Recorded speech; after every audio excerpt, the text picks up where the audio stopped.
皆さんこんにちは。 Good afternoon. 本日は Thank you very much for your attendance to Goi Peace Foundation Forum 2021. Goi Peace Foundation Forum is an annual event which provides opportunity to ponder together with many people, including leaders of each sector. And of course, we are having the attendance of many people to think together. And with that objective, this is held once a year under the theme to create better world. Although it has been an on-site event, this year, to prevent the spread of COVID-19 infection, we decided to hold online as last year. It is regrettable that we cannot see you in person at the venue.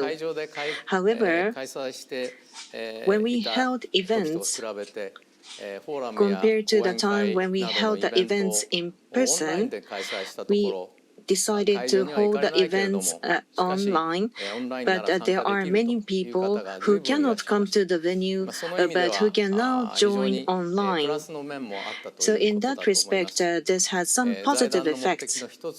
One of the purpose of the foundation is to increase the number of people conscious about the people and to expand their network. By hosting online, I'm sure that there was positive networking effect. However, from next year, as usual, we hope to hold this forum at the venue. But even in that case, just like the past two experiences online, we would like to also connect online in the form of hybrid. Now, the theme for today's forum is creating future beyond our imagination. Currently, the world's population is roughly 7.5 billion. In 30 years' time, in 2050, it is expected to reach 9 billion and exceed 10 billion by the end of the century. Meanwhile, consumption of resources per capita, in other words, food and energy consumption, in the past decades, we have seen dramatic growth. In other words, with the population growth, there is an increase of consumption per capita, and this will result in exponential growth in total resource consumption. There is a metric called ecological footprint, which measures the magnitude of human activities' burden on global environment.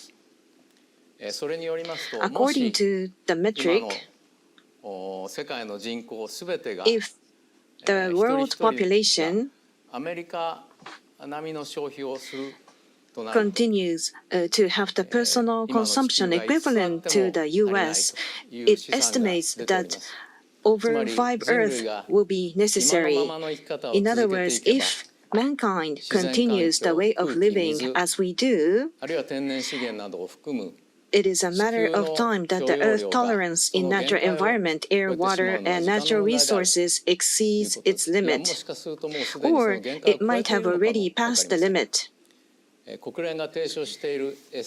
SDGs advocated by the UN Sustainable Development Goals regards how can we build sustainable society, or more simply put, how can mankind survive, as imminent issues, and calls out for action globally. However, I consider that it is extremely difficult to draw conclusion along the extension of our customs and common sense. That is exactly today's theme, creating a future beyond our imagination. In other words, to seek for answers beyond customs, beyond common sense, and beyond